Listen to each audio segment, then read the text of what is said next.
दोस्तों नमस्कार। ना आंखों पर पट्टी बंदी थी और ना ही कानों में रुई ठूसी गई थी।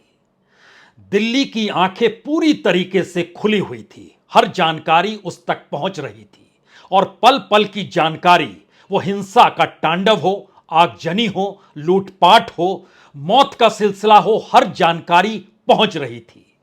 तो क्या दिल्ली अंधेरे में नहीं थी और दिल्ली के जरिए इस देश को इस दौर में अंधेरे में रखा गया?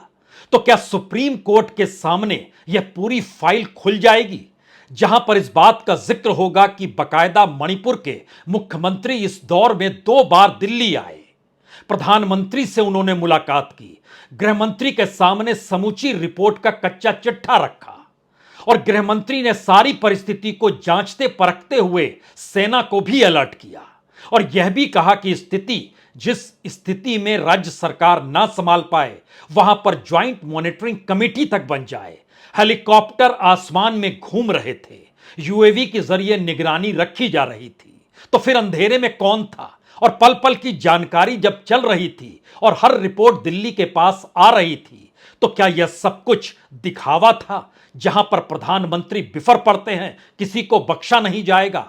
तो फिर 14 मई को जब पहली बार मणिपुर के मुख्यमंत्री दिल्ली आते हैं, प्रधानमंत्री से मुलाकात करते हैं और पूरी रिपोर्ट वहां की बतलाते हैं, एक एक चीज बतलाते हैं, किस रूप में मणिपुर का गृह मंत्रालय हर दिन निगरानी कर रहा है, बकायदा वहां से रिलीज जारी की जा रही है। रिपोर्ट दर रिपोर्ट बतलाते हैं कि जिन जगहों पर हिंसा हो रही है वहां शूट एंड साइट के ऑर्डर दे दिए गए हैं, किन जगहों पर इंटरनेट बंद कर दिया गया है, सोशल मीडिया को चेतावनी दे दी गई है।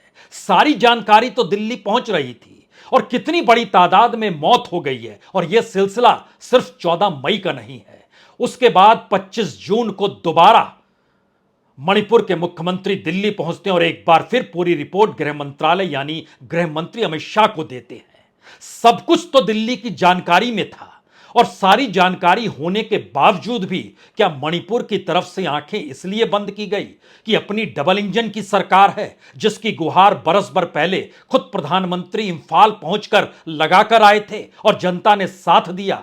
हमें लगता है कि आज एक एक पन्नों को समझने और पढ़ने की जरूरत है, क्योंकि जिन रिपोर्टों का जिक्र कर रहे हैं उससे पहले यह समझिए कि मणिपुर की स्थिति नाजुक मार्च के महीने से शुरू हो गई थी और मार्च 2023 से लेकर 3 मई 2023 तक जो भी लॉ एंड ऑर्डर सिचुएशन थी, उसको लेकर 4 मई को बकायदा कमिश्नर होम मणिपुर ने एक रिलीज जारी की और उसमें खुले तौर पर टी रंजीत सिंह उनके हस्ताक्षर से रिलीज जारी होती है, जिसमें डिस्ट्रिक्ट मजिस्ट्रेट 10 जिले प्रभावित थे, कहा गया था शूट एंड साइट के ऑर्डर आपको दिए जा रहे हैं, यानी स्थिति बिगड़नी नहीं चाहिए।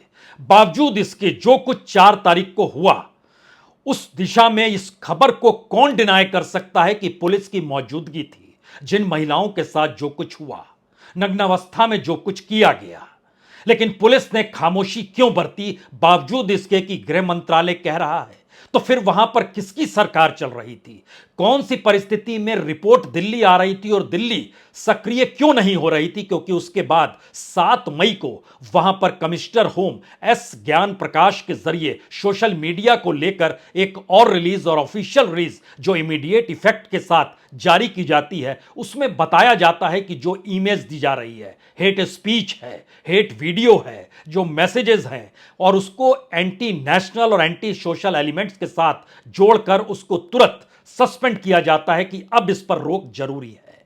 कमोवेश हर दूसरे दिन इस तरीके से वहां का गृह मंत्रालय कागज पर सक्रियता दिखा रहा है और ऐसी परिस्थिति नाजुक हो गई कि वहां पर 10 एमएलए आदिवासी जो थे, उन्होंने कहा कि पहाड़ी क्षेत्रों में अलग प्रशासन होना चाहिए, क्योंकि मौजूदा वक्त में जो प्रशासन काम कर रहा है वह पूरे तरीके से खत्म हो गया है। इस अलग प्रशासन का मतलब यह था कि हमको पैरेलल एडमिनिस्ट्रेटिव सर्विस के तौर पर वहां पर नए नियम कायदे समझते हुए करना होगा, क्योंकि बीरेन सिंह की सरकार इसको इंप्लीमेंट नहीं कर पा रही है। तो क्या यह जानकारी दिल्ली को नहीं थी? बिल्कुल थी। इसलिए थी क्योंकि 10 एमएलए दिल्ली पहुंचे थे और उस 10 एमएलए में के भीतर से जो 7 एमएलए थे उन्होंने वो बीजेपी के एमएलए थे।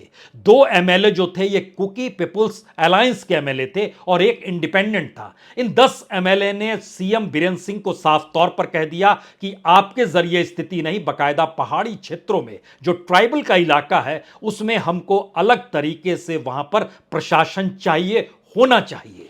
इसी बात को लेकर 14 तारीख को बकायदा दिल्ली बीरेंद्र सिंह पहुंचे थे। 14 मई यानी 4 मई को जो हुआ, 10 दिन के बाद 14 मई को बीरेंद्र सिंह दिल्ली पहुंचते हैं, प्रधानमंत्री से मुलाकात और गृह मंत्री को पूरी रिपोर्ट दिखलाते हैं। और उस रिपोर्ट के भीतर नत्थी इस बात को लेकर की है कि हम सक्रिय हैं।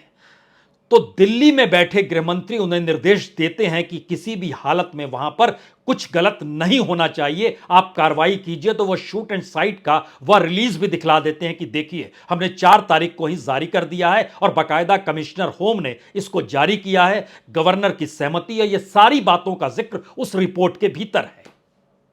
बावजूद इसके उसके बाद लगातार घटना घटती चली जाती है और स्थितियां जब नाजुक होती है तो 25 जून को एक बार फिर मणिपुर के मुख्यमंत्री बीरेंद्र सिंह फिर दिल्ली पहुंचते हैं और दिल्ली पहुंचकर वो जानकारी देते हैं कि वहां स्थिति नाजुक तो है लेकिन हम संभाल लेंगे। और दिल्ली भी कहता है ठीक है, आप संभाल लीजिए। और उस समय तक जितनी भी एफआईआर हुई, जितनी भी जानकारी निकल कर आई, उसमें यह बड़ा महत्वपूर्ण है कि 100 से ज्यादा एफआईआर जो महिलाओं के संदर्भ में थी वो 14 मई तक जारी यानी दर्ज की जा चुकी थी, जिसकी जानकारी दिल्ली को अपनी रिपोर्ट में वहां के मुख्यमंत्री ने दी थी। तो क्या ऐसे में जब सुप्रीम कोर्ट के सामने यह पूरा कच्चा चिट्ठा निकल कर आएगा तो क्या यह कहा जाएगा कि वहां की सरकार को तुरंत बर्खास्त कीजिए? और दिल्ली में जो जानकारी जिनके पास थी और उन्होंने इस दौर में कौन सा कदम उठाया, सेना की मौजूदगी वहां पर कर दी गई, सुरक्षाकर्मी बड़ी तादाद में मौजूद थे। लेकिन जब वहां पर लोकल पुलिस ही काम नहीं कर रही थी, जो वहां की गवर्नेंस थी वो पूरे तरीके से अगर फेल हो चली थी, तो ऐसे में जिम्मेदारी किसकी होगी? और अगर कोई कार्रवाई उससे पहले नहीं की जाती है और सुप्रीम कोर्ट इस सवाल को, जो केंद्र को नोटिस दिया गया है और 28 तारीख को सुनवाई अब होनी है, तो उससे पहले क्या मोदी सरकार कोई बड़ा कदम उठाने जा रही है? वो एक्शन में आ चुकी है या बुरी तरीके से घिर चुकी है? उसे समझ नहीं आ पा रहा है कि किसी को हटाएंगे तो खुद को कटघरे में खड़ा हुआ पाएंगे। अगर वो मुख्यमंत्री को हटाएं या गृह मंत्री पर यह आंच आ जाए, क्या ऐसी परिस्थिति आ गई है? और सब कुछ मिलाइए तो प्रधानमंत्री की छवि का बंटाधार इस दौर में हुआ है। यह जानते समझते हुए कि प्रधानमंत्री ही मणिपुर पहुंचे थे, उन्होंने वहां पर लोगों से गुहार लगाई थी डबल इंजन की सरकार बन जाए और इस बात को याद दिलाया था कि मैं मणिपुर कितनी बार आता हूं। लेकिन इतने दिनों तक प्रधानमंत्री ने खामोशी बरती।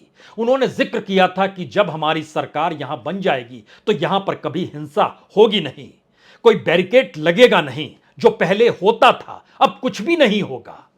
हमें लगता है कि प्रधानमंत्री की इस दौर में खामोशी और इस दौर में प्रधानमंत्री की बेफिक्री मणिपुर को लेकर, यह सब कुछ कहना आसान नहीं है कि सुप्रीम कोर्ट के भीतर यह पूरा कच्चा चिट्ठा तो खुलेगा, लेकिन उससे पहले एक क्षण के लिए हमें लगता है प्रधानमंत्री के उस भाषण के उस हिस्से को सुन लीजिए जो पिछले बरस चुनाव जब मणिपुर में हो रहे थे और प्रधानमंत्री अपनी कितनी निकटता मणिपुर से दिखला रहे थे, उसको सुनना चाहिए। आपने दिल्ली में पूर्ण बहुमत की सरकार बनाई है, मणिपुर में भी पूर्ण बहुमत की सरकार बहुत जरूरी है। बंद और ब्लॉकेड के, डर और हिंसा के उन पुराने दिनों को अब हमें वापस नहीं लौटने देना है। भाइयों बहनों, आपके बीच में अनेक बार आया, मैं तो शायद गिनती करूंगा तो भी गलत हो जाएगा, इतनी बार आया हूं। संगठन का काम करता था तब भी आता था, गुजरात में मुख्यमंत्री था तब भी आता था, आपने मुझे प्रधानमंत्री बना दिया तब भी आता हूं। शायद हिंदुस्तान में जितने प्रधानमंत्री हो गए वो सब जितनी बार आए होंगे उससे ज्यादा मैं अकेला आया हूं। तो प्रधानमंत्री की इस चिंता के साथ मणिपुर तो खड़ा हो सकता है, लेकिन मणिपुर के जो हालात हुए उसमें प्रधानमंत्री मणिपुर के लोगों के साथ क्यों नहीं खड़े हुए? क्योंकि 14 मई को अगर मणिपुर के मुख्यमंत्री दिल्ली आकर प्रधानमंत्री से मुलाकात करते हैं, गृह मंत्री को पूरी रिपोर्ट देते हैं, तो उसके बाद प्रधानमंत्री की चिंता किस रूप में व्यक्त करनी चाहिए, या उनको अपने तौर पर कोई प्रतिक्रिया देनी चाहिए या खामोशी बरत लेनी चाहिए? क्योंकि जरा सिलसिलेवार तरीके से समझिए, 4 मई के बाद के 77 दिनों में से 30 दिन प्रधानमंत्री यात्रा पर रहे। 7 देशों की यात्रा कर ली उन्होंने, 8 राज्यों को देश के भीतर घूम लिया, लेकिन मणिपुर की तरफ देखा भी नहीं, उस मणिपुर की तरफ जिनसे उनका वास्ता संगठन संभालने के वक्त से था, गुजरात के मुख्यमंत्री रहने के दौरान था, प्रधानमंत्री बनने के बाद भी था। लेकिन जब मणिपुर जला तो उस दौर में प्रधानमंत्री किस यात्रा पर निकले थे? हमें लगता है आप तारीखों को भी नोट कर लीजिए। 19 मई से लेकर 25 मई तक प्रधानमंत्री जापान, पपुआ न्यू गिनिया और ऑस्ट्रेलिया की यात्रा पर थे। याद कीजिए, ऑस्ट्रेलिया में अमेरिकी राष्ट्रपति को भी आना था, लेकिन जो इन्फ्लेशन की स्थिति अमेरिका के भीतर हो चली थी उसमें अमेरिकी राष्ट्रपति ने ऑस्ट्रेलिया की यात्रा को रद्द किया और वो वापस अमेरिका लौट गए, जापान से ही उसके बाद G7 की बैठक को लेकर। और उसके बाद यह सवाल था क्या प्रधानमंत्री ऑस्ट्रेलिया जाएंगे? प्रधानमंत्री ऑस्ट्रेलिया गए और वहां जाकर उन्होंने जो भी ऑस्ट्रेलियाई प्रधानमंत्री के साथ किया और द्विपक्षीय सभा सम्मेलन जो भी किया उसको आप पढ़ लीजिए, समझ लीजिए किस रूप में प्रधानमंत्री ऑस्ट्रेलिया गए थे। लेकिन बहरहाल 19 मई से 25 मई तक ऑस्ट्रेलिया, जापान और पपुआ न्यू गिनिया जाते हैं। उसके बाद 20 जून से 25 जून तक अमेरिका और इजिप्ट की यात्रा पर जाते हैं और उसके बाद फ्रांस और यूएई की यात्रा पर 13 से 15 जुलाई तक जाते हैं। यानी मई में भी विदेशी यात्रा, जून में भी विदेशी यात्रा और जुलाई में भी विदेशी यात्रा। सवाल यह है कि याद अगर कीजिएगा तो 24 जून को सर्वदलीय बैठक देश के गृहमंत्री बुलाते हैं और उसमें तमाम राजनीतिक दल वहां पर सरकार को बर्खास्त करने की बात कहते हैं, मुख्यमंत्री को हटाने का जिक्र करते हैं, लेकिन फिर दिल्ली खामोशी बरत लेती है। जबकि उसके 24 घंटे के बाद मणिपुर के सीएम दिल्ली पहुंचते हैं और 25 जून को दिल्ली में गृह मंत्री से उनकी मुलाकात होती है। एक दूसरी रिपोर्ट वहां के बारे में सौंपी जाती है, बावजूद इसके कोई जानकारी नहीं और प्रधानमंत्री 25 जून को वापस लौट आते हैं इजिप्ट से। जाहिर है वो पूरी की पूरी रिपोर्ट पीएमओ के भीतर गई, नौकरशाहों ने उसका अध्ययन किया। तो क्या कोई जानकारी नहीं थी या हर जानकारी थी और समझ रहे थे कि दरअसल इस आग में हाथ नहीं जलाना है, बच जाना है या इसको रेड कारपेट से ढक देना है? जो भी हो रहा हो, लेकिन प्रधानमंत्री ने मणिपुर पर कुछ बोला ही नहीं और मणिपुर जाना तो दूर की गोटी है, क्योंकि इस दौर में चुनाव कर्नाटक में हो रहे थे। तो 2 और 3 मई को प्रधानमंत्री कर्नाटक में थे। 4 तारीख को जो कुछ हुआ और जो हिंसा की शुरुआत हुई, 5 और 7 तारीख यानी 5, 6, 7 मई को प्रधानमंत्री फिर कर्नाटक में थे। 3 दिनों तक लगातार रोड शो उनका जारी था, लेकिन मणिपुर की तरफ उन्होंने नहीं देखा। 10 मई को राजस्थान पहुंचते हैं, 12 मई को गुजरात पहुंचते हैं, 31 मई को फिर राजस्थान जाते हैं, 3 जून को उड़ीसा जाते हैं, 27 जून को मध्य प्रदेश जाते हैं, 1 जुलाई को फिर मध्य प्रदेश जाते हैं, 7 और 8 जुलाई को छत्तीसगढ़, उत्तर प्रदेश, तेलंगाना और राजस्थान की यात्रा करते हैं।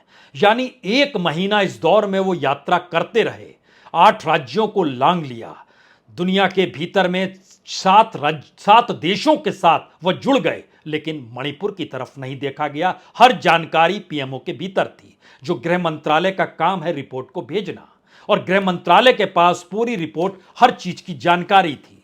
तो क्या यह कहा जा सकता है कि इस दौर में चिंता या दिल्ली में नहीं कोई जानकारी नहीं थी? दिल्ली में जानकारी थी, क्योंकि प्रधानमंत्री ने इस दौर में बीजेपी शासित राज्यों के मुख्यमंत्रियों की एक बैठक बुलाई। अगर याद कीजिए तो 28 मई, उसी दिन उन्होंने मन की बात भी कही थी, लेकिन मन की बात में भी मणिपुर का जिक्र नहीं था। और जो बीजेपी शासित मुख्यमंत्री पहुंचे थे उससे ठीक पहले, चूंकि मणिपुर की पूरी जानकारी दिल्ली पहुंच चुकी थी, तो उस दौर में नहीं जोर डाला गया कि आप दिल्ली आइए। इसीलिए मध्य प्रदेश, महाराष्ट्र, उत्तर प्रदेश, हरियाणा, गोवा, उत्तराखंड, गुजरात और यहां तक कि नॉर्थ ईस्ट के असम, नागालैंड, त्रिपुरा, यहां के मुख्यमंत्री भी पहुंचे, लेकिन मणिपुर के मुख्यमंत्री नहीं पहुंचे क्योंकि दिल्ली को सारी जानकारी वहां की मिल रही थी। और कोई राजनीतिक तौर पर जोर इसलिए नहीं डाला गया क्योंकि स्थिति धीरे धीरे नाजुक हो रही है। इस जानकारी के साथ दिल्ली को समझ में आ गया था कि चीजें संभल नहीं रही है, लेकिन राजनीतिक तौर पर हार मानना दिल्ली ने इस दौर में सीखा नहीं है। तो सवाल है कि अगर उस पूरे प्रोसेस को समझिए इस दौर में, और जब सुप्रीम कोर्ट 28 जुलाई को इस बात का जिक्र करेगा कि आपने किया क्या है, अब किया क्या है कि दिशा में हो सकता है 28 जुलाई से पहले एक बड़ा एक्शन आपकी आंखों के सामने आ जाए। मुख्यमंत्री हट जाएं, गृह मंत्री पर भी क्या गाज गिर सकती है? यह सवाल बड़ा दोधारी तलवार सरीखा है, क्योंकि गृह मंत्री को हटा देंगे तो इसका मतलब है कि सरकार ही कटघरे में। लेकिन दूसरी सिचुएशन यह भी है कि मणिपुर ने राजनीतिक छवि पर जो पूरी कालिख पोत दी है इस दौर के भीतर में, उसने 2024 को लेकर भी सवालिया निशान खड़ा किया है। और पार्टी के भीतर ये लगातार, और सरकार के भीतर ये मशक्कत लगातार हो रही है कि कर्नाटक की हार के बाद जो स्थिति जेपी नड्डा जो अध्यक्ष हैं उनके जरिए या संगठन संभालने वाले बीएल संतोष हैं, इनसे मामला संभल नहीं रहा है। तो क्यों नहीं एक तीर से दो निशाने साधे जाएं। एक तरफ मणिपुर के जरिए गृह मंत्रालय को ठीक किया जा रहा है यह बताया जाए, और दूसरी तरफ 2024 के लिए अमित शाह की वहां से विदाई करके उनको लाकर खड़ा कर दिया जाए उस चुनावी दौड़ में जिसको लेकर मुश्किल होती चली जा रही है। और यह मुश्किल हालात राजस्थान में भी पनपने लगे हैं, यानी जहां पर एकमात्र राज्य जहां पर बीजेपी सोच रही थी जीत सकती है, स्थितियां उसकी वहां भी नाजुक है। तो सारी जानकारी राजनीतिक तौर पर जो चलाने का सिलसिला इस दौर में उभर कर आया है, क्या वो सब कुछ मणिपुर के जरिए स्वाहा हो गया है? और मणिपुर की परिस्थिति की अगर पल पल की जानकारी मिल रही थी, तो फिर एक बात सोचिए कि जब 14 मई को प्रधानमंत्री से मुलाकात और गृह मंत्री को पूरी रिपोर्ट दी गई, तो वह अकेले मुख्यमंत्री नहीं थे, उनके साथ बकायदा प्रदेश के अध्यक्ष थे, उनके साथ बकायदा 3 मंत्री थे, forest minister, power minister, agriculture minister, यानी विश्वजीत थे, गोविंदास थे, खेमचंद थे, और इसके अलावे बीजेपी की जो प्रदेश अध्यक्ष शारदा देवी हैं उनकी भी मौजूदगी थी। 14 मई को ही यह जानकारी दी गई थी कि लगभग 231 लोग घायल हो गए हैं, 60 से ज्यादा लोगों की मौत हो गई है, 1700 जगहों पर आगजनी हुई है जिसके दायरे में धार्मिक स्थल भी हैं और घर भी आए हैं। 231 से ज्यादा लोग जो अस्पतालों में हैं उनके ठीक समानांतर देखिएगा तो लगभग 30,000 के लगभग उस दौर में लोग बेघर हो गए। 14 मई के बाद का सिलसिला बढ़ाइएगा तो ये जो बेघर लोगों की तादाद थी वह दुगनी से ज्यादा हो गई, जो मौत का सिलसिला था वो दुगना हो गया। इस दौर में जो एफआईआर दर्ज हो रही थी वह भी कई गुना ज्यादा हो गई, जो सुरक्षा कर्मियों की मौजूदगी थी वह भी कई गुना ज्यादा हो गई। दिल्ली के पास हर जानकारी थी, वहां के मुख्यमंत्री हर जानकारी को देकर अपनी साख को बचा रहे थे। दिल्ली से लौटते थे तो इंफाल में प्रेस कॉन्फ्रेंस करते थे और जानकारी देते थे कि देश के गृह मंत्री और केंद्र सरकार किस तरीके से मणिपुर पर निगरानी रखे हुए है, क्या क्या उसने पहल की है। बावजूद इसके सब कुछ हो रहा है, तो फिर सरकार कहां है, गवर्नेंस कहां है, उस दिशा में देखेगा कौन? शायद हर किसी ने इस दिशा में आंखें बंद की हुई थी, क्योंकि जो गृह मंत्रालय की तरफ से जो उस दौर में वहां पर रिलीज जारी किया जाता था इमीडिएट इफेक्ट के साथ, आपको जानकर हैरत होगी कि 4 मई से लेकर 25 जून तक जो दूसरी बार मुख्यमंत्री दिल्ली पहुंचे थे, उस बीच में चाहे वो सोशल मीडिया को लेकर जिक्र हो रहा हो, चाहे शूट एंड साइट के ऑर्डर हों, चाहे डीएम को अलग अलग निर्देश जारी कर रहे हों, चाहे राज्य पुलिस को किया जा रहा हो, इस दौर में 34 निर्देश जारी किए गए, 34। और वो सारी जिक्र और सारी जानकारी दिल्ली को दी गई कि किस तरीके से बीरेन सिंह काम कर रहे हैं। कागजों पर काम होते चला जा रहा था और जमीन लगातार धू-धू जल रही थी, और दिल्ली उस दिशा को देखना चाहती नहीं थी, या देखते हुए समझ रही थी कि अब हाथ कौन चलाए। लेकिन लोगों की जो परिस्थिति थी और मणिपुर के भीतर जो कुछ हो रहा था, उसमें इंटरनेट पर जो रोक लगाई गई वो तो 7 मई को ही जारी कर दिया गया था। कोई इमेज, कोई हेट स्पीच, कोई हेट वीडियो, कोई मैसेज किसी भी रूप में जारी नहीं होगा। और इसको लेकर एंटी सोशल एलिमेंट से बात आगे बढ़ाते बढ़ाते एंटी नेशनल तक ले गए कि उसके दायरे में कार्रवाई की जाएगी। लेकिन वहां पर जो हो रहा था उसको लेकर सेना की पहल, राज्य पुलिस की उसके साथ खड़ा होना, एडमिनिस्ट्रेटिव का कोई कोऑपरेटिव वे में काम करना, यह सारी चीजें इस दौर में गायब थी, जिसका जिक्र एक एक करके वहां की हर न्यूज़पेपर की रिपोर्ट में यह बात आने लगी। 3 सवाल। पहला सवाल, अगर दिल्ली को सारी जानकारी थी तो दोषी कौन है दिल्ली में? और प्रधानमंत्री से जब मुख्यमंत्री की मुलाकात होती है, इसी बीच में गृह मंत्री से 2-2 बार मुलाकात होती है। तीसरी मुलाकात के लिए गृह मंत्री खुद इम्फाल पहुंचे थे। 3 बार मुलाकात बावजूद इसके अगर एफआईआर की कॉपी, आगजनी और अगर इस दौर में मौत का तांडव तीनों को देखिएगा तो तीनों बढ़ रहे हैं, उस पर रोक लगने की स्थिति नहीं है। जिम्मेदार कौन है? मुख्यमंत्री पूरी तरीके से फेल हो चुके हैं। दिल्ली हर हाल में मदद करने की दिशा में जिक्र कर रही है, बावजूद इसके स्थितियां नाजुक हैं।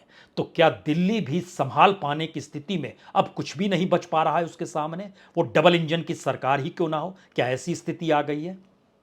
और तीसरा सवाल, सुप्रीम कोर्ट क्या 4 तारीख के बाद से राज्य सरकार और वहां के गृह मंत्रालय ने जो भी पहल की और जो जानकारी मुख्यमंत्री ने दिल्ली आकर प्रधानमंत्री को बताई होगी या जो गृह मंत्री को पूरी रिपोर्ट सौंपी, क्या सुप्रीम कोर्ट उन सब को सामने रखकर एक झटके में यह निर्देश जारी कर सकता है कि इसके ऊपर तुरंत केंद्र का कब्जा हो जाए, यानी वहां की जो चुनी हुई सरकार है उसको बर्खास्त कीजिए? और इन तीनों सवालों के साथ जो बड़े एक्शन की तैयारी में सरकार अपने तौर पर है, क्या वो लीपा पोती के लिए होगा या चीजों को अनुकूल करने के लिए होगा?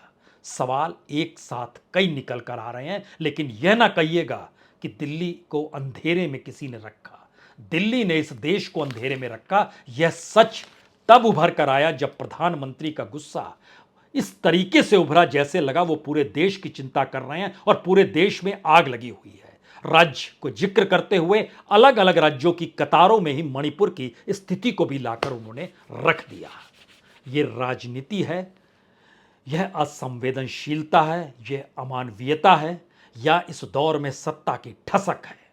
समझिए आप। बहुत बहुत शुक्रिया, बहुत बहुत शुक्रिया।